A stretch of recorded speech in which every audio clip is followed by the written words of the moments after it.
ଲାହୋରରେ ସ୍ୱାମୀ ବିବେକାନନ୍ଦଙ୍କ ପ୍ରଦତ୍ତ ବକ୍ତୃତା ବେଦାନ୍ତ। ସ୍ୱାମୀ ବିବେକାନନ୍ଦ କହୁଛନ୍ତି, ହୋଇପାରେ ଆମେ ମୂଳ ତତ୍ତ୍ୱ ଭୁଲି ଯାଇଛୁ, ଯେପରି ଆମମାନଙ୍କ ବାଲ୍ୟ ବିବାହ ସମ୍ବନ୍ଧରେ।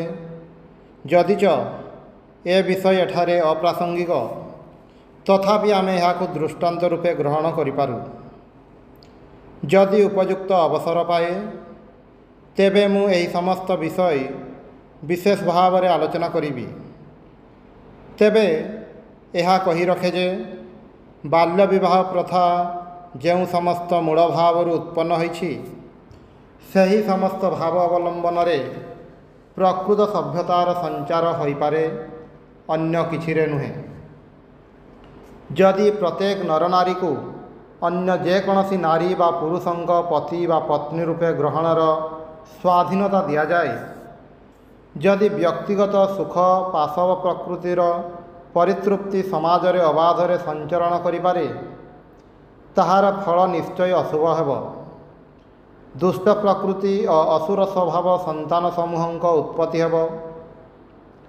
ଏକ ଦିଗରେ ପ୍ରତ୍ୟେକ ଦେଶରେ ମନୁଷ୍ୟ ଏହି ସମସ୍ତ ପଶୁ ପ୍ରକୃତିର ସନ୍ତାନ ଉତ୍ପାଦନ କରୁଛି, ଅନ୍ୟ ଦିଗରେ ଏମାନଙ୍କୁ ଦମନ କରି ରଖିବା ପାଇଁ ପୁଲିସ ସଂଖ୍ୟା ବଢ଼ାଉଛି।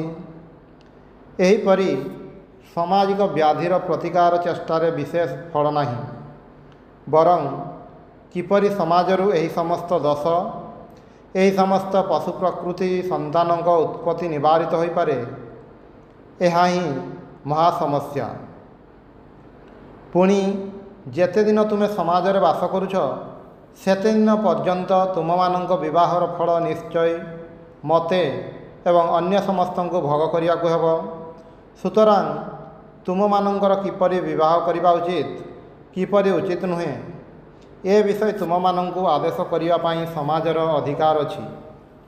ଭାରତୀୟ ବାଲ୍ୟ ବିବାହ ପ୍ରଥାର ପଶ୍ଚାତରେ ଏହି ସମସ୍ତ ଉଚ୍ଚତର ଭାବ ଓ ତତ୍ତ୍ୱ ରହିଛି। କୋଷ୍ଠୀରେ ବରକନ୍ୟାଙ୍କର ଯେପରି ଜାତି ଗୁଣ ପ୍ରଭୃତି ଲିଖିତ ଥାଏ, ଏବେ ମଧ୍ୟ ତଦନୁସାରେ ହିଁ ହିନ୍ଦୁ ସମାଜରେ ବିବାହ ହୁଏ। ପୁଣି ପ୍ରସଙ୍ଗକ୍ରମେ ମୁଁ ଏହା ମଧ୍ୟ କହିବାକୁ ଚାହେଁ ଯେ ମନୁଙ୍କ ମତରେ କାମ ଉଦ୍ଭୂତ ପୁତ୍ର ଆର୍ଯ୍ୟ ନୁହେଁ। ଯେଉଁ ସନ୍ତାନର ଜନ୍ମ ମୃତ୍ୟୁ ବେଦର ବିଧାନ ଅନୁଯାୟୀ, ସେ ପ୍ରକୃତ ପକ୍ଷେ ଆର୍ଯ୍ୟ। ଆଜିକାଲି ସକଳ ଦେଶରେ ଏହିପରି ଆର୍ଯ୍ୟ ସନ୍ତାନ ଅତି ଅଳ୍ପ ଜନ୍ମ ନେଉଛନ୍ତି ଏବଂ ତାହା ଫଳରେ ହିଁ କଳିଯୁଗ ନାମକ ଦୋଷ ରାଶିର ଉତ୍ପତ୍ତି ହୋଇଛି। ଆମେ ପ୍ରାଚୀନ ମହାନ ଆଦର୍ଶ ସମୂହ ଭୁଲି ଯାଇଛୁ। ଏହା ସତ୍ୟ ଯେ ଆମେ ବର୍ତ୍ତମାନ ଏହି ସମସ୍ତ ଭାବ ସମ୍ପୂର୍ଣ୍ଣ ରୂପେ କାର୍ଯ୍ୟରେ ପରିଣତ କରିପାରୁନାହୁଁ। ଏହା ମଧ୍ୟ ସମ୍ପୂର୍ଣ୍ଣ ସତ୍ୟ ଯେ ଆମେ ବର୍ତ୍ତମାନ ଏହି ସମସ୍ତ ମହାନ ଭାବରୁ ମାତ୍ର କେତେଗୁଡ଼ିଏ ଗ୍ରହଣ କରି ଗୋଟାଏ ବିକୃତ ହାସ୍ୟକର ବ୍ୟାପାର କରି ପକାଉଛୁ।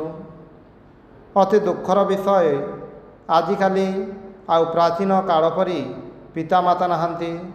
ସମାଜ ମଧ୍ୟ ବର୍ତ୍ତମାନ ପୂର୍ବ ପରି ଶିକ୍ଷିତ ନୁହେଁ। ପ୍ରାଚୀନ ସମାଜରେ ଯେପରି ସମାଜଭୁକ୍ତ ସମସ୍ତ ଲୋକଙ୍କ ପ୍ରତି ଗୋଟିଏ ପ୍ରୀତିଭାବ ଥିଲା, ବର୍ତ୍ତମାନ ସମାଜରେ ତାହା ନାହିଁ।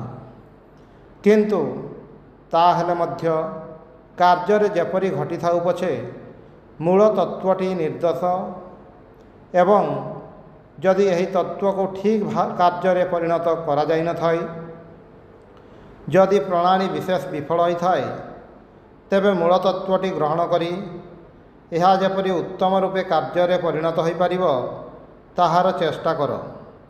ମୂଳ ତତ୍ତ୍ୱଟିକୁ ନଷ୍ଟ କରି ପକାଇବାକୁ କାହିଁକି ଚେଷ୍ଟା କରୁଛ?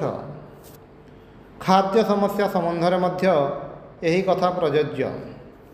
ଏହି ତତ୍ତ୍ୱ ମଧ୍ୟ ଯେଉଁ ଭାବରେ କାର୍ଯ୍ୟରେ ପରିଣତ ହେଉଛି, ତାହା ଖୁବ୍ ଖରାପ ସତ, କିନ୍ତୁ ସେଥିରେ ଏ ତତ୍ତ୍ୱର କୌଣସି ଦୋଷ ନାହିଁ। ଏହା ସନାତନ, ଚିରକାଳ ଧରି ଏହା ରହିବ। ଯହିଁରେ ଭଲ ଭାବରେ କାର୍ଯ୍ୟରେ ପରିଣତ ହୋଇପାରିବ, ତାହାର ଚେଷ୍ଟା କର। ଭାରତରେ ଆମମାନଙ୍କ ସକଳ ସମ୍ପ୍ରଦାୟକୁ ଆତ୍ମା ସମ୍ବନ୍ଧୀୟ ପୂର୍ବୋକ୍ତ ମହାନ ତତ୍ତ୍ୱ ବିଶ୍ୱାସ କରିବାକୁ ହୁଏ। କେବଳ ଦ୍ୱୈତବାଦୀମାନେ କହନ୍ତି ଅସତ୍ କର୍ମ ଦ୍ୱାରା ଏହା ସଙ୍କୋଚ ପ୍ରାପ୍ତ ହୁଏ। ଏହାର ସମସ୍ତ ଶକ୍ତି ଓ ସ୍ୱଭାବ ସଙ୍କୁଚିତ ହୋଇଯାଏ। ପୁଣି ସତ୍କର୍ମ ଦ୍ୱାରା ସେହି ସ୍ୱଭାବର ବିକାଶ ହୁଏ। ଅଦ୍ୱୈତବାଦୀମାନେ କହନ୍ତି ଆତ୍ମାର କେବେ ହେଲେ ସଙ୍କୋଚ ବା ବିକାଶ ହୁଏ ନାହିଁ।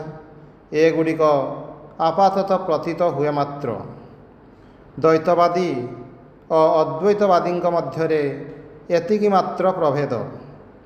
ତେବେ ସମସ୍ତେ ଏକଥା ସ୍ୱୀକାର କରିଥାନ୍ତି ଯେ ଆମମାନଙ୍କ ଆତ୍ମାରେ ପୂର୍ବରୁ ସମସ୍ତ ଶକ୍ତି ଅବସ୍ଥିତ। ବାହାରୁ ଯେ କିଛି ଆତ୍ମାକୁ ଆସିବ ତାହା ନୁହେଁ। କୌଣସି ଜିନିଷ ଯେ ଏହା ଉପରେ ଆକାଶରୁ ଖସି ପଡ଼ିବ ତାହା ନୁହେଁ। ଏହା ବିଶେଷ ଭାବରେ ଲକ୍ଷ୍ୟ କର ଯେ ତୁମମାନଙ୍କ ବେଦ ବାହାରୁ ଭିତରକୁ ଆସିଛି ତାହା ନୁହେଁ, ଏହା ଭିତରୁ ବାହାରକୁ ଆସିଛି। ବେଦ ସମୂହ ପ୍ରତ୍ୟେକ ଆତ୍ମାରେ ଅବସ୍ଥିତ ସନାତନ ନିୟମାବଳୀ। ପିପିଲିକାରୁ ଦେବତା ପର୍ଯ୍ୟନ୍ତ ସମସ୍ତଙ୍କ ଆତ୍ମାରେ ବେଦ ଅବସ୍ଥିତ। ପିପିଲିକାକୁ କେବଳ ବିକାଶ ପ୍ରାପ୍ତ ହୋଇ ଋଷିଦେହ ଲାଭ କରିବାକୁ ହେବ।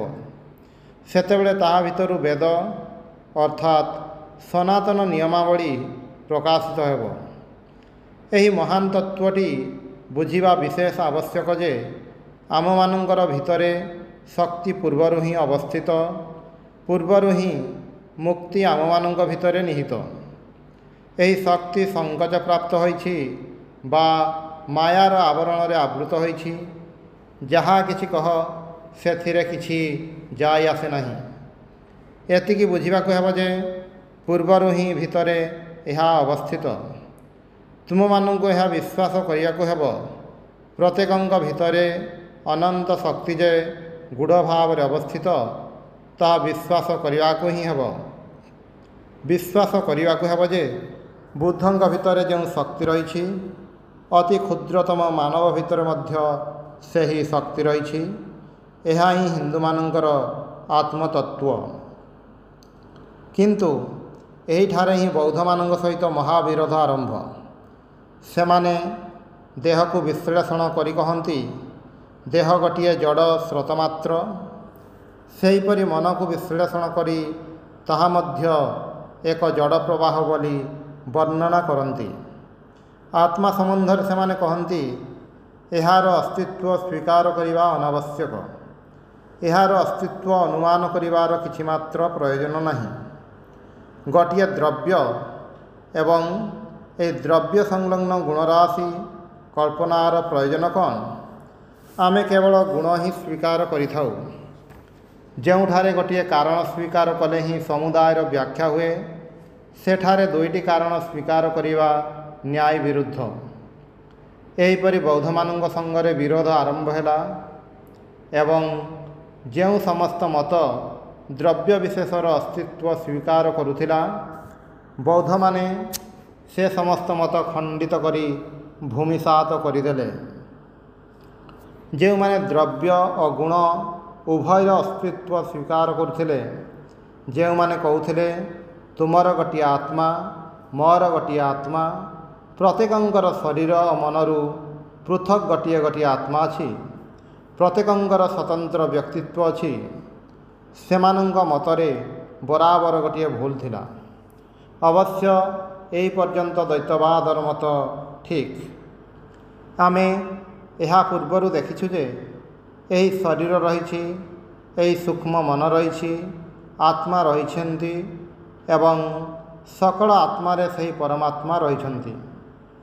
ଏଠାରେ ଅଡ଼ୁଆ ଏତିକି ଯେ ଏହି ଆତ୍ମା ପରମାତ୍ମା ଉଭୟଙ୍କୁ ବସ୍ତୁ ବୋଲି ଏବଂ ଏମାନଙ୍କ ଉପରେ ମନ ପ୍ରଭୃତି ଗୁଣ ରୂପେ ଲାଗି ରହିଛି ବୋଲି ସ୍ୱୀକାର କରାଯାଉଛି।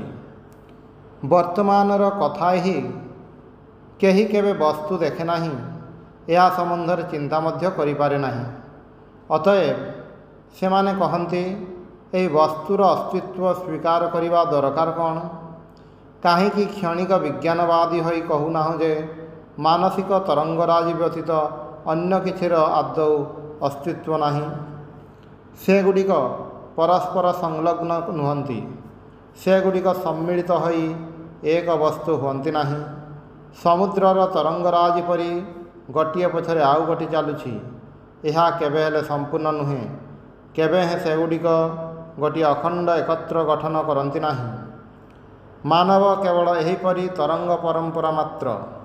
ଗୋଟିଏ ଚାଲିଯାଏ, ଆଉ ଗୋଟିକୁ ଜନ୍ମ ଦେଇଯାଏ, ଏହିପରି ଚାଲିଥାଏ ଏବଂ ଏହି ସମସ୍ତ ତରଙ୍ଗର ନିବୃତ୍ତିକୁ ନିର୍ବାଣ କହନ୍ତି। ତୁମେମାନେ ଦେଖୁଛ, ଦ୍ୱୈତବାଦ ଏହା ସମ୍ମୁଖରେ ନୀରବ। ଦ୍ୱୈତବାଦ ପକ୍ଷରେ ଏହାର ବିରୋଧରେ ଅନ୍ୟ କୌଣସି ପ୍ରକାର ଯୁକ୍ତିତର୍କ ପ୍ରୟୋଗ ଅସମ୍ଭବ। ଦ୍ୱୈତବାଦୀଙ୍କ ଈଶ୍ୱର ମଧ୍ୟ ଏଠାରେ ତିଷ୍ଠି ପାରନ୍ତି ନାହିଁ। ସର୍ବବ୍ୟାପୀ ଅଥଚ ବ୍ୟକ୍ତିବିଶେଷ। ହସ୍ତ ବିନା ସେ ଜଗତ ସୃଷ୍ଟି କରନ୍ତି, ଚରଣ ବିନା ସେ ଗମନ କରିପାରନ୍ତି ଇତ୍ୟାଦି। କୁମ୍ଭକାର ଯେପରି ଘଟ ପ୍ରସ୍ତୁତ କରେ, ସେ ସେହି ରୂପେ ବିଶ୍ୱ ସୃଷ୍ଟି କରନ୍ତି। ବୌଦ୍ଧମାନେ କହନ୍ତି, ଯଦି ଈଶ୍ୱର ଏହିପରି ହୁଅନ୍ତି, ତେବେ ସେମାନେ ସେହି ଈଶ୍ୱରଙ୍କ ସହ ବିରୋଧ କରିବାକୁ ପ୍ରସ୍ତୁତ। ସେମାନେ ତାଙ୍କୁ ଉପାସନା କରିବାକୁ ପ୍ରସ୍ତୁତ ନୁହନ୍ତି। ଏହି ଜଗତ ଦୁଃଖପୂର୍ଣ୍ଣ। ଯଦି ଏହା ଈଶ୍ୱରଙ୍କର କାର୍ଯ୍ୟ ହୁଏ, ତେବେ ବୌଦ୍ଧମାନେ କହନ୍ତି, ଆମେ ଏପରି ଈଶ୍ୱରଙ୍କ ସହ ଯୁଦ୍ଧ କରିବୁ। ଦ୍ୱିତୀୟତଃ, ଏପରି ଈଶ୍ୱରଙ୍କ ଅସ୍ତିତ୍ୱ ଅଯୌକ୍ତିକ ଓ ଅସମ୍ଭବ। ତୁମେମାନେ ସମସ୍ତେ ଅନାୟାସରେ ଏହା ବୁଝିପାର। ଯେଉଁମାନେ ଜଗତର ରଚନା କୌଶଳ ଦେଖି ଏହାର ଜଣେ ପରମ କୌଶଳୀ ନିର୍ମାତାଙ୍କ ଅସ୍ତିତ୍ୱ ଅନୁମାନ କରନ୍ତି, ସେମାନଙ୍କର ଯୁକ୍ତି ସମୂହର ଦୋଷ ଆଲୋଚନାର ପ୍ରୟୋଜନ ନାହିଁ। କ୍ଷଣିକ ବିଜ୍ଞାନବାଦୀମାନେ ସେମାନଙ୍କର ସମସ୍ତ ଯୁକ୍ତିଜାଲ ଏକାବେଳକେ ଖଣ୍ଡନ କରିଦେଇଥିଲେ। ସୁତରାଂ ବ୍ୟକ୍ତିବିଶେଷ ଈଶ୍ୱର ଆଉ ତିଷ୍ଠି ପାରିଲେ ନାହିଁ। ତୁମେମାନେ କହିବ, ସତ୍ୟ, କେବଳ ସତ୍ୟ ହିଁ ତୁମମାନଙ୍କର ଏକମାତ୍ର ଲକ୍ଷ୍ୟ। ସତ୍ୟମ୍ ଏବ ଜୟତେ ନାନୃତଂ ସତ୍ୟେନ ପନ୍ଥା ବିତତ ଦେବୟାନଃ। ମୁଣ୍ଡକ ଉପନିଷଦ। ସତ୍ୟର ହିଁ ଜୟ ହୋଇଥାଏ, ମିଥ୍ୟା କଦାପି ଜୟଲାଭ କରେ ନାହିଁ। ସତ୍ୟ ଦ୍ୱାରା ହିଁ ଦେବଯାନ ମାର୍ଗ ଲାଭ ହୁଏ। ସମସ୍ତେ ସତ୍ୟର ପତାକା ଉଡ଼ାଇଥାନ୍ତି ସତ, କିନ୍ତୁ ଏହା କେବଳ ଦୁର୍ବଳ ବ୍ୟକ୍ତିକୁ ପଦଦଳିତ କରିବା ପାଇଁ। ତୁମମାନଙ୍କର ଈଶ୍ୱର ସମ୍ବନ୍ଧୀୟ ଦ୍ୱୈତବାଦାତ୍ମକ ଧାରଣା ନେଇ ବିଚରା ଗରିବ ପ୍ରତିମା ପୂଜକ ସହିତ ବିବାଦ କରିବାକୁ ଯାଉଛ। ଭାବୁଛ ତୁମେମାନେ ଭାରି ଯୁକ୍ତିବାଦୀ, ତାକୁ ଅନାୟାସରେ ପରାସ୍ତ କରିଦେଇପାର। ପୁଣି ସେ ଯଦି ଓଲଟି ତୁମର ବ୍ୟକ୍ତିବିଶେଷ ଈଶ୍ୱରଙ୍କୁ ଏକାବେଳକୁ ଉଡ଼ାଇ ଦେଇ ତାଙ୍କୁ କାଳ୍ପନିକ ବୋଲି କହନ୍ତି, ସେତେବେଳେ ତୁମେ ଯିବ କେଉଁ ଆଡ଼େ? ତୁମେ ସେତେବେଳେ ବିଶ୍ୱାସର ଦ୍ୱାହି ଦେଇଥାଅ, ଅଥବା ତୁମର ପ୍ରତିଦ୍ୱନ୍ଦ୍ୱୀକୁ ନାସ୍ତିକ ନାମରେ ଅଭିହିତ କରି ଚିତ୍କାର କରିଥାଉ। ଏପରି ତ ଦୁର୍ବଳ ଲୋକେ ଚିରକାଳ କରିଥାନ୍ତି। ଯିଏ ମୋତେ ପରାସ୍ତ କରିବ, ସେ ନାସ୍ତିକ। ଯଦି ଯୁକ୍ତିବାଦୀ ହେବାକୁ ଚାହଁ, ତେବେ ବରାବର ଯୁକ୍ତିବାଦୀ ହୁଅ। ଯଦି ନ ପାର, ତେବେ ତୁମେ ନିଜ ପାଇଁ ଯେତିକି ସ୍ୱାଧୀନତା ଚାହଁ, ଅନ୍ୟକୁ ମଧ୍ୟ ତାହା ଦେବ ନାହିଁ କାହିଁକି? ତୁମେ ଏହିପରି ଈଶ୍ୱରଙ୍କ ଅସ୍ତିତ୍ୱ କିପରି ପ୍ରମାଣ କରିବ? ଅନ୍ୟ ଦିଗରେ ଏହା ଏକ ପ୍ରକାର ଅପ୍ରମାଣ କରାଯାଇପାରେ। ତାଙ୍କର ଅସ୍ତିତ୍ୱ ବିଷୟରେ କୌଣସି ପ୍ରମାଣ ନାହିଁ, ବରଂ ନାସ୍ତିତ୍ୱ ବିଷୟରେ କେତେଗୁଡ଼ିଏ ପ୍ରମାଣ ଅଛି। ତୁମ ଈଶ୍ୱର, ତାଙ୍କର ଗୁଣ, ଦ୍ରବ୍ୟ ସ୍ୱରୂପ ଅସଂଖ୍ୟ ଜୀବାତ୍ମା, ପୁଣି ପ୍ରତ୍ୟେକ ଜୀବାତ୍ମା ହିଁ ବ୍ୟକ୍ତି, ଏ ସମସ୍ତ ନେଇ ତୁମେ କିପରି ତାଙ୍କର ଅସ୍ତିତ୍ୱ ପ୍ରମାଣ କରିପାରିବ? ତୁମେ ବ୍ୟକ୍ତି କିପରି? ଦେହ ହିସାବରେ ତୁମେ ବ୍ୟକ୍ତି ନୁହଁ, କାରଣ ତୁମେ ଆଜି ପ୍ରାଚୀନ ବୌଦ୍ଧମାନଙ୍କ ଅପେକ୍ଷା ମଧ୍ୟ ଭଲ ଭାବରେ ଜାଣ ଯେ ଏକ ସମୟରେ ହୁଏତ ଯେଉଁ ପଦାର୍ଥ ସୂର୍ଯ୍ୟରେ ଅବସ୍ଥିତ ଥିଲା, ଆଜି ତାହା ତୁମମାନଙ୍କ ପାଖକୁ ଆସିଥାଇପାରେ ଏବଂ ହୁଏତ ଏବେ ମଧ୍ୟ ବାହାର ହୋଇଯାଇ ବୃକ୍ଷଲତା ଆଦିରେ ଅବସ୍ଥିତ ହୋଇପାରେ। ତେବେ ତୁମ ବ୍ୟକ୍ତିତ୍ୱ କେଉଁଠାରେ? ମନ ସମ୍ବନ୍ଧରେ ମଧ୍ୟ ଏହି କଥା ଖଟେ। ତେବେ ତୁମ ବ୍ୟକ୍ତିତ୍ୱ କେଉଁଠାରେ? ଏହି ରାତିରେ ତୁମର ଏକ ପ୍ରକାର ଅବସ୍ଥା, ପୁଣି କାଲି ଅନ୍ୟ ପ୍ରକାର ଅବସ୍ଥା। ଯେତେବେଳେ ଶିଶୁ ଥିଲ, ସେତେବେଳେ ଯେପରି ଚିନ୍ତା କରୁଥିଲ, ବର୍ତ୍ତମାନ ସେପରି ଆଉ ଚିନ୍ତା କରୁନାହୁଁ। ବୃଦ୍ଧ ଲୋକେ ଯେପରି ଚିନ୍ତା କରନ୍ତି, ଯୁବ ଅବସ୍ଥାରେ ସେପରି ଚିନ୍ତା କରନ୍ତି ନାହିଁ। ତେବେ ତୁମର ବ୍ୟକ୍ତିତ୍ୱ କେଉଁଠାରେ? ଜ୍ଞାନରେ ହିଁ ତୁମର ବ୍ୟକ୍ତିତ୍ୱ, ଏ କଥା କହିବ ନାହିଁ। ଜ୍ଞାନ ଅହଂତତ୍ୱ ମାତ୍ର ଏବଂ ଏହା ତୁମର ପ୍ରକୃତ ଅସ୍ତିତ୍ୱର ଅତି ସାମାନ୍ୟ ଅଂଶ ବ୍ୟାପୀ ମାତ୍ର। ମୁଁ ଯେତେବେଳେ ତୁମ ସହିତ କଥା କହୁଛି, ସେତେବେଳେ ମୋର ସମସ୍ତ ଇନ୍ଦ୍ରିୟ କାର୍ଯ୍ୟ କରୁଛି, କିନ୍ତୁ ମୁଁ ଏ ସମ୍ବନ୍ଧରେ ଜାଣିପାରେ ନାହିଁ। ଯଦି ଜ୍ଞାନ ହିଁ ଅସ୍ତିତ୍ୱର ପ୍ରମାଣ ହୁଏ, ତେବେ କହିବାକୁ ହେବ ଇନ୍ଦ୍ରିୟ ସମୂହ ନାହିଁ, କାରଣ ମୁଁ ତ ଏଗୁଡ଼ିକର ଅସ୍ତିତ୍ୱ ଜାଣିପାରେ ନାହିଁ। ତେବେ ତୁମର ବ୍ୟକ୍ତିବିଶେଷ ଈଶ୍ୱର ସମ୍ବନ୍ଧୀୟ ମତବାଦ ଗୁଡ଼ିକର ଅବସ୍ଥା କ'ଣ ହେବ? ଏପରି ଈଶ୍ୱର ତୁମେ କିପରି ପ୍ରମାଣ କରିପାରିବ? ଆହୁରି ମଧ୍ୟ ବୌଦ୍ଧମାନେ କହିଲେ, ଏହା ଯେ କେବଳ ଅଯୌକ୍ତିକ ତାହା ନୁହେଁ, ଏପରି ବିଶ୍ୱାସ ନୀତି ବିରୁଦ୍ଧ ମଧ୍ୟ। କାରଣ ଏହା ମନୁଷ୍ୟକୁ କାପୁରୁଷ ହେବାକୁ ଓ ବାହାରୁ ସାହାଯ୍ୟ ପ୍ରାର୍ଥନା କରିବାକୁ ଶିଖାଏ। କେହି କିନ୍ତୁ ତୁମକୁ ଏପରି ସାହାଯ୍ୟ କରିପାରିବ ନାହିଁ। ଏହି ବ୍ରହ୍ମାଣ୍ଡ ପଡ଼ି ରହିଛି, ମନୁଷ୍ୟ ହିଁ ଏହାକୁ ଏହିପରି କରିଛି। ତେବେ କାହିଁକି ବାହାରର ଜଣେ କାଳ୍ପନିକ ବ୍ୟକ୍ତିବିଶେଷଙ୍କୁ ବିଶ୍ୱାସ କର, ଯାହାଙ୍କୁ କେହି କେବେ ଦେଖେ ନାହିଁ ବା ଅନୁଭବ କରେ ନାହିଁ, ଅଥବା ଯାହାଙ୍କ ନିକଟରୁ କେହି କେବେ ସାହାଯ୍ୟ ପାଇନାହିଁ? ତେବେ କାହିଁକି ନିଜକୁ କାପୁରୁଷ କରୁଛ? ପୁଣି କାହିଁକି ତୁମମାନଙ୍କ ସନ୍ତାନ ସନ୍ତତିଙ୍କୁ ଶିଖାଉଛ ଯେ ମନୁଷ୍ୟର ସର୍ବୋଚ୍ଚ ଅବସ୍ଥା କୁକୁର ତୁଲ୍ୟ ହେବା?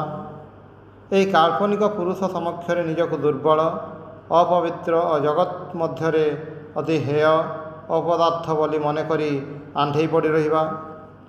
ଅନ୍ୟ ଦିଗରେ ବୌଦ୍ଧଗଣ ତୁମମାନଙ୍କୁ କହିବେ, ତୁମେ ନିଜକୁ ଏହିପରି ଭାବିବା ଦ୍ୱାରା କେବଳ ଯେ ମିଥ୍ୟାବାଦୀ ହେଉଛ ତାହା ନୁହେଁ, ପରନ୍ତୁ ତୁମେ ତୁମର ସନ୍ତାନ ସନ୍ତତିଙ୍କର ମଧ୍ୟ ଘୋର ଅନିଷ୍ଟର କାରଣ ହେଉଛ।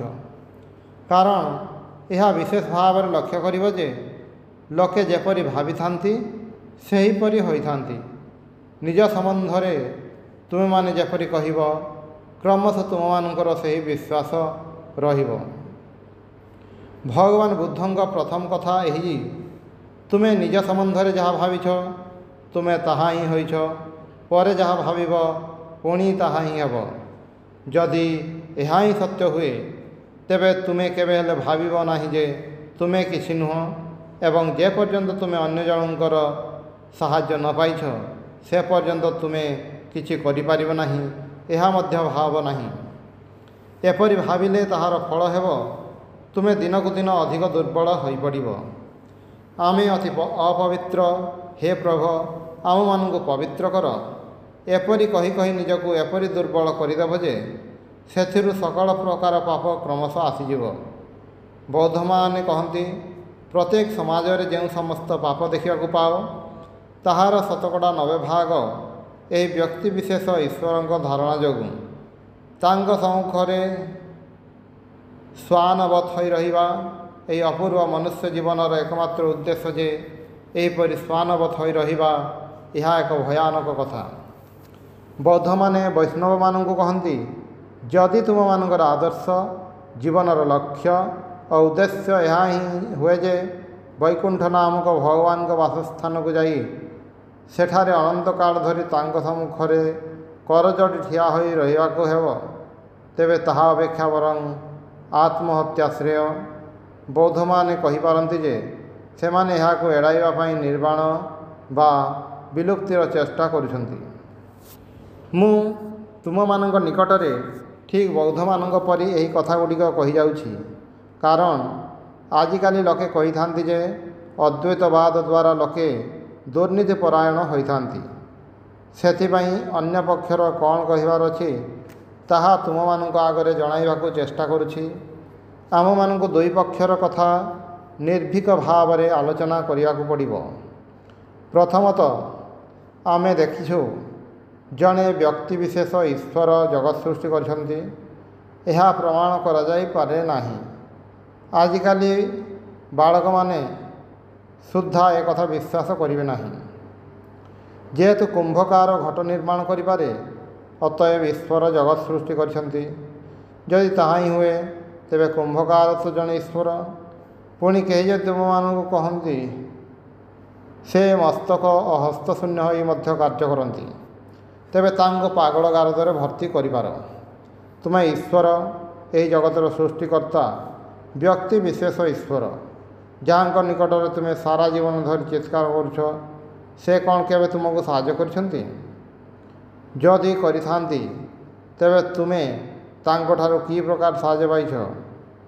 ଆଧୁନିକ ବିଜ୍ଞାନ ତୁମମାନଙ୍କୁ ଏହି ପ୍ରଶ୍ନ କରି ଏହାର ଉତ୍ତର ଯାହା କିଛି ତୁମେ ପାଇଛ ତାହା ତୁମେ ନିଜ ଚେଷ୍ଟାରେ ହିଁ ପାଇପାରନ୍ତ। ପକ୍ଷାନ୍ତରେ ତୁମର ଏପରି ବୃଥା କ୍ରନ୍ଦନ ଶକ୍ତି କ୍ଷୟର କୌଣସି ପ୍ରୟୋଜନ ନଥିଲା। ଏପରି କ୍ରନ୍ଦନ ଆଦି ନକରି ମଧ୍ୟ ତୁମେ ଅନାୟାସରେ ଏହି ଉଦ୍ଦେଶ୍ୟ ସାଧନ କରିପାରିଥାନ୍ତ। ଆହୁରି ମଧ୍ୟ ଆମେ ପୂର୍ବରୁ ଦେଖିଛୁ ଯେ ଏହିପରି ବ୍ୟକ୍ତିବିଶେଷ ଈଶ୍ୱରଙ୍କ ଧାରଣାରୁ ହିଁ ପୌରୋହିତ୍ୟ ଓ ଅନ୍ୟାନ୍ୟ ଅତ୍ୟାଚାର ଆସିଥାଏ।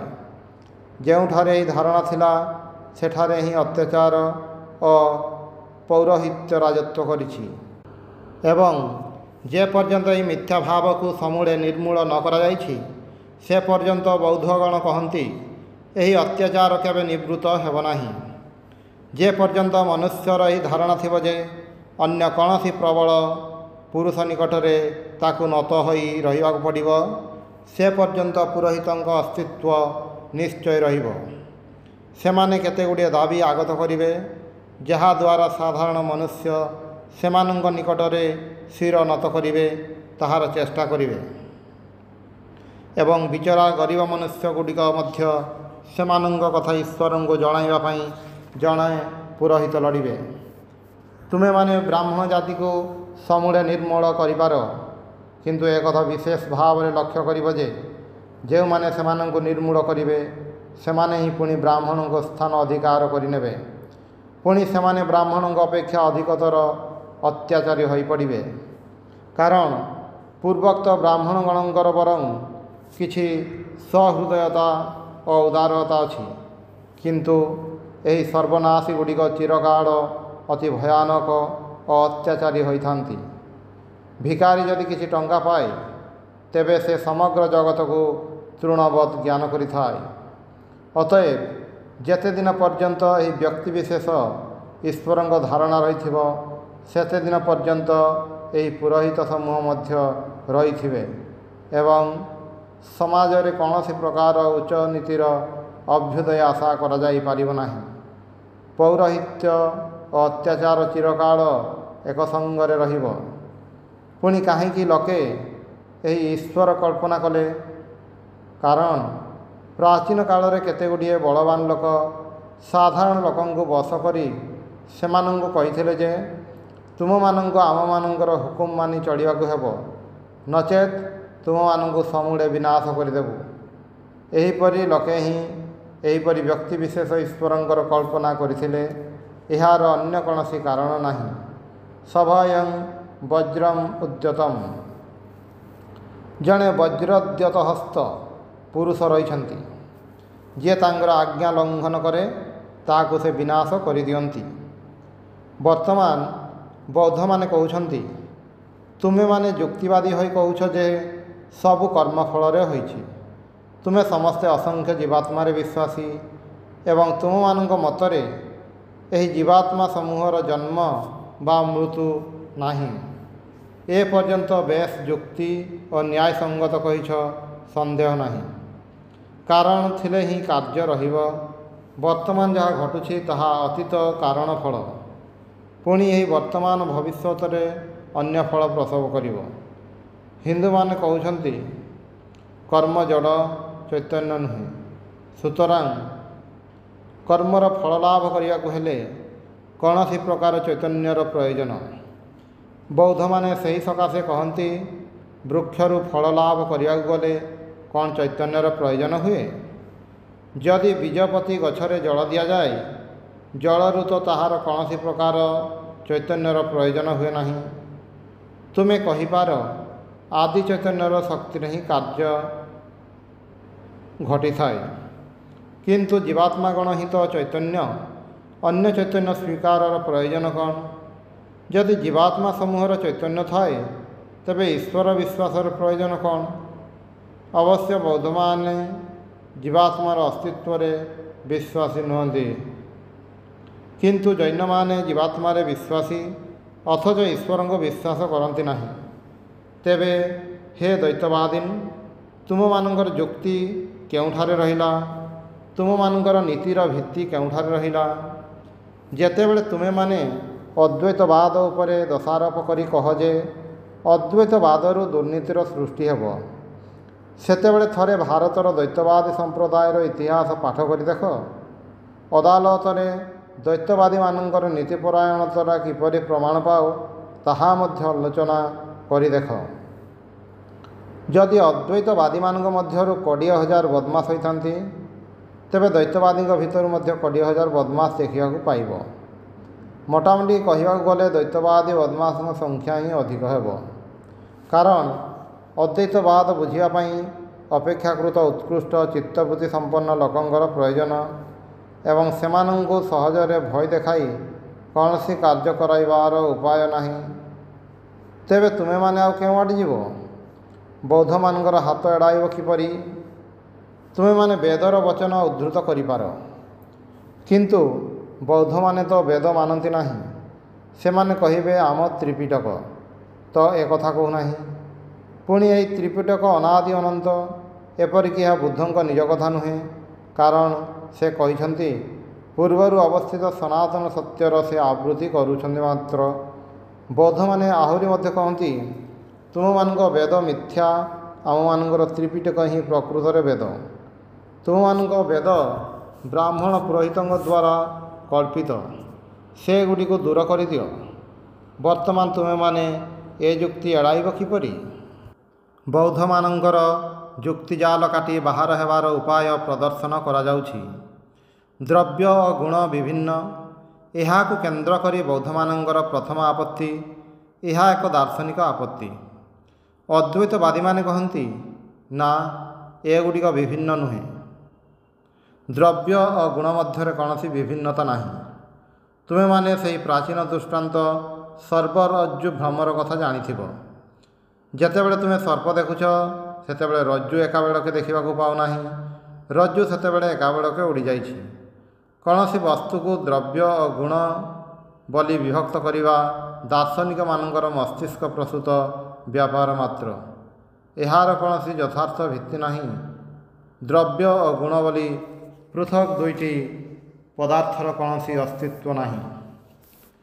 ତୁମେ ଯଦି ଜଣେ ସାଧାରଣ ବ୍ୟକ୍ତି ହୁଅ, ତୁମେ କେବଳ ଗୁଣ ରାଶି ହିଁ ଦେଖିବ।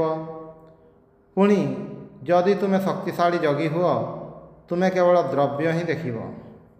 କିନ୍ତୁ ଏକ ସମୟରେ ଉଭୟକୁ କେବେ ଦେଖିବାକୁ ପାଇବ ନାହିଁ। ଅତଏବ ହେ ବୌଦ୍ଧ, ତୁମେ ଯେଉଁ ଦ୍ରବ୍ୟ ଗୁଣ ସମ୍ବନ୍ଧରେ ବିବାଦ କରୁଛ, ତାହାର ବାସ୍ତବିକ ଭିତ୍ତି ନୁହେଁ। କିନ୍ତୁ ଦ୍ରବ୍ୟ ଯଦି ଗୁଣରହିତ ହୁଏ, ତେବେ କେବଳ ଦ୍ରବ୍ୟର ଅସ୍ତିତ୍ୱ ସିଦ୍ଧ ହୁଏ।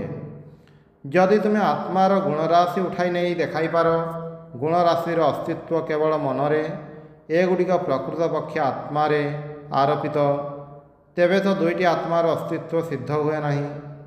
କାରଣ ଗୁଣ ହିଁ ଏକ ଆତ୍ମାଠାରୁ ଅପର ଆତ୍ମାର ବିଶିଷ୍ଟତା ସମ୍ପାଦନ କରିଥାଏ। ଏକ ଆତ୍ମା ଯେ ଅପର ଆତ୍ମାଠାରୁ ଭିନ୍ନ, ତାହା ତୁମେ କିପରି ଜାଣିପାର? କେତେଗୁଡ଼ିଏ ପ୍ରଭେଦକାରୀ ଚିହ୍ନ ଦ୍ୱାରା, କେତେଗୁଡ଼ିଏ ଗୁଣ ଦ୍ୱାରା। ପୁଣି ଯେଉଁଠାରେ ଗୁଣର ସତ୍ତା ନାହିଁ, ସେଠାରେ ପାର୍ଥକ୍ୟ କିପରି ରହିପାରେ? ଅତଏବ ଦ୍ୱିବିଧ ଆତ୍ମା ନାହିଁ, ଏକମାତ୍ର ଆତ୍ମା ହିଁ ବିଦ୍ୟମାନ ଏବଂ ପରମାତ୍ମାଙ୍କୁ ସ୍ୱୀକାର କରିବା ଅନାବଶ୍ୟକ। ତୁମର ଏହି ଆତ୍ମା ହିଁ ସେହି ଏକ ଆତ୍ମାକୁ ପରମାତ୍ମା କହନ୍ତି। ତାଙ୍କୁ ହିଁ ଜୀବାତ୍ମା ଏବଂ ଅନ୍ୟାନ୍ୟ ନାମରେ ଅଭିହିତ କରାଯାଏ। ହେ ସାଂଖ୍ୟ ଓ ଅନ୍ୟାନ୍ୟ ଦ୍ୱୈତବାଦୀଗଣ, ତୁମେମାନେ କହିଥାଅ ଆତ୍ମା ସର୍ବବ୍ୟାପୀ ବିଭୁ, ଅଥଚ ତୁମେମାନେ କିପରି ବହୁ ଆତ୍ମା ସ୍ୱୀକାର କର? ଅନନ୍ତ କ'ଣ କେବେ ଦୁଇଟି ହୋଇପାରେ? ଅନନ୍ତ ସତ୍ତା କେବଳ ଏକମାତ୍ର ହେବା ହିଁ ସମ୍ଭବ। ଏକମାତ୍ର ଅନନ୍ତ ଆତ୍ମା ରହିଛନ୍ତି, ସବୁ ତାଙ୍କରି ପ୍ରକାଶ। ବୌଦ୍ଧ ଏହି ଉତ୍ତରରେ ନୀରବ। କିନ୍ତୁ ଅଦ୍ୱୈତବାଦୀ କେବଳ ବୌଦ୍ଧକୁ ନିରସ୍ତ କରି କ୍ଷାନ୍ତ ନୁହନ୍ତି। ଦୁର୍ବଳ ମତବାଦ ସମୂହ ପରି କେବଳ ଅପର ମତର ସମାଲୋଚନା କରି ଅଦ୍ୱୈତବାଦୀ ନୀରବ ନୁହନ୍ତି। ଅଦ୍ୱୈତବାଦୀ ସେତେବେଳେ ଅନ୍ୟାନ୍ୟ ମତର ସମାଲୋଚନା କରନ୍ତି, ଯେତେବେଳେ ସେମାନେ ତାଙ୍କର ଅତି ନିକଟକୁ ଆସି ତାଙ୍କ ମତ ଖଣ୍ଡନ କରିବାକୁ ପ୍ରବୃତ୍ତ ହୁଅନ୍ତି। ସେ ସେମାନଙ୍କୁ ଦୂରକୁ ଘୁଞ୍ଚାଇ ଦିଅନ୍ତି। ଏହି ପର୍ଯ୍ୟନ୍ତ ହିଁ ସେମାନଙ୍କର ଅପରବାଦ ଖଣ୍ଡନ। ତାପରେ ସେ ନିଜେ ସିଦ୍ଧାନ୍ତ ସ୍ଥାପନ କରନ୍ତି। एकमात्र अद्वैतवाद ही अन्य मत खंडन करिपारे एवं सेथिपाई शास्त्रर द्वाही देई निरस्त हुए नाही। अद्वैतवादी जुक्ति एहिपरि से कहती तुमे कहूच जगत गोटे अविराम गति प्रवाह मात्र भल कथा व्यष्टि अवश्य सबकिछि गतिशील तुमर मध्य गति अच्छी ए टेबुलटीर मध्य गति अच्छी गति सर्वत्र अच्छी तेणु यार नाम संसार तेणु यार नाम जगत अविराम गति यह जदि है तेबे तो यही जगत रे व्यक्तित्व बोली किछि रही पारे नाही कारण व्यक्तित्व कहिले किछि अपरिणामी को बुझाए अपरिणामशील व्यक्तित्व हो पारे नाही यही वाक्यटी स्वविरोधी सुतरां आम मानकर यही क्षुद्र जगत रे व्यक्तित्व बोली किछि नाही चिंता भाव मन शरीर जीवजंतु समस्तंकर अहरह परिणाम होछि जहा हो वर्तमान समग्र जगत को गोटे समष्टि रूपे धर समष्टि रूपे कौन यही जगतर परिणाम वा गति हो पारे केबे नुहे कौन सी अल्प गतिशील अथवा संपूर्ण गतिहीन वस्तु तुलन ही गतिर धारणा संभव अतएव समष्टि रूपे जगत गतिहीन परिणामहीन सुतरां सेतेबेले तुमर प्रकृत व्यक्तित्व संभव जेतेबेले तुमे निजको समग्र जगत ठारू अभिन्न बोली जानिपारिब यही कारणरू ही अद्वैतवादी कहती जेते दिन पर्यंत द्वैत सेते दिन पर्यंत भय दूर होबार उपाय नहीं केवल जेतेबेले अपर बोली किछि न देखे अपर बोली किछि अनुभव न करे जेतेबेले एकमात्र सत्य थाए सेतेबेले भय दूर हुए केवल सेतिकी बेले मनुष्य ही मृत्युर परपार को संसारर परपार को जाइपारे सुतरां अद्वैतवाद आम मानू शिक्षा दिए समष्टि ज्ञान रे ही मनुष्यर प्रकृत व्यक्तित्व व्यष्टि ज्ञान रे नुहे जेतेबेले तुमे निजको समग्र जगत स्वरूप ज्ञान करिपारिब सेतिकी बेले तुमे प्रकृत अमृतत्व लाभ करिब तुमे सेतेबेले ही भयशून्य और अमृत स्वरूप हेब सेतेबेले तुमे निजको समग्र जगत स्वरूप ज्ञान करिब पुणी सेतिकी बेले तुम सहित जगत ब्रह्मर अभेद बोध हेब एक अखंड सत्ता को आम मानक परी मनोवृत्ति संपन्न व्यक्तिगण यही चंद्र सूर्य तारक आदि समन्वित जगत ब्रह्मांड रूपे देखि थांती जो माने आउ टिकिए भल कर्म करती एवं सही सत्कर्म बलरे अन्यविध मनोवृत्ति संपन्न हुअन्ति सेमाने मृत्यु परे यहाकु ही इंद्रादिदेव समन्वित स्वर्गादि लोक रूपे दर्शन करती जो माने आहरी उन्नत सेमाने सही एक वस्तु को ब्रह्मलोक रूपे देखती पुणी जो माने सिद्ध होइछन्ति सेमाने पृथ्वी स्वर्ग वा अन्य कौनसी लोक किछि देखती नाही सेमानंक निकटरू यह ब्रह्मांड अंतरित हो जाए ताहा परिवर्ते एकमात्र ब्रह्म ही विराजमान थाए।